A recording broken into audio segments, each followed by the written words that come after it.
Hi everyone! Welcome to another art making activity presented by the Cantor Art Center and the Anderson Collection at Stanford University. Today, we're going to be making a totem pole inspired by the artist Calvin Hunt. Now who's ready to get started?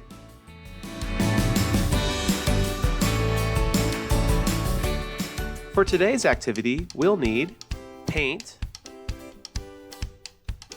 paint brushes,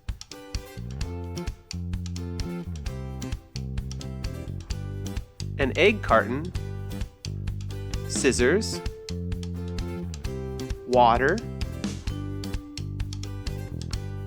and glue.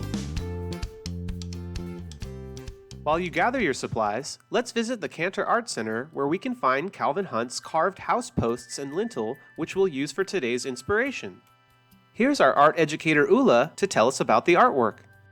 The artist Calvin Hunt was born in 1956 in British Columbia in Canada and is a part of the Kwakwaka'wakw Nation. He comes from a family of artists and artisans and began carving at just 12 years old. Now his favorite things to carve are western red cedar trees, and he likes making totem poles, masks, and dance outfits. As you can see, the piece is big and tall, just like a tree. The cedar posts are 10 feet tall. The lintel, which sits across the top and depicts a double-headed serpent, is 14 feet long, and altogether the work weighs around 7,000 pounds.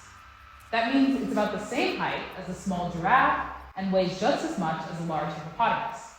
Hunt also included several family emblems in the house post: an eagle, a raven, and a bear holding a salmon.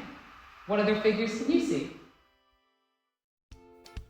Alright, now that you've got a little inspiration, let's get started with our activity. First, use a pair of scissors to cut out the cups on the egg carton to make bodies and faces of your characters. For some, you might want to use pieces that are 2 or 3 sections long, or you might want to use just half of the cup. You can follow what we're doing here, but also feel free to use your imagination. Once you have the forms set aside, use the top of the carton and scraps from the bottom to cut out details, including wings, arms, and ears. Now it's time to paint and decorate each of your animals. Remember to ask a parent for help when using both scissors and paint.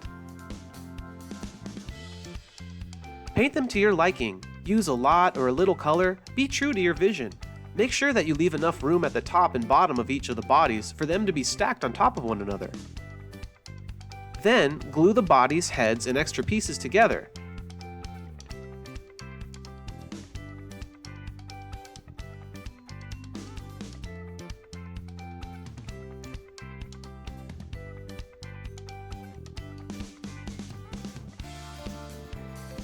Now glue each of the figures together, one on top of the other.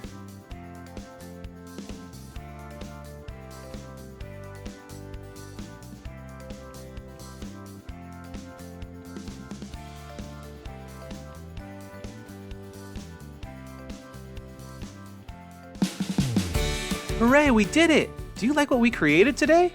Give us a thumbs up! We'll be back soon with more art activities, but in the meantime, you can always come visit us in person at the Cantor Art Center and the Anderson Collection located on the campus of Stanford University. See you next time!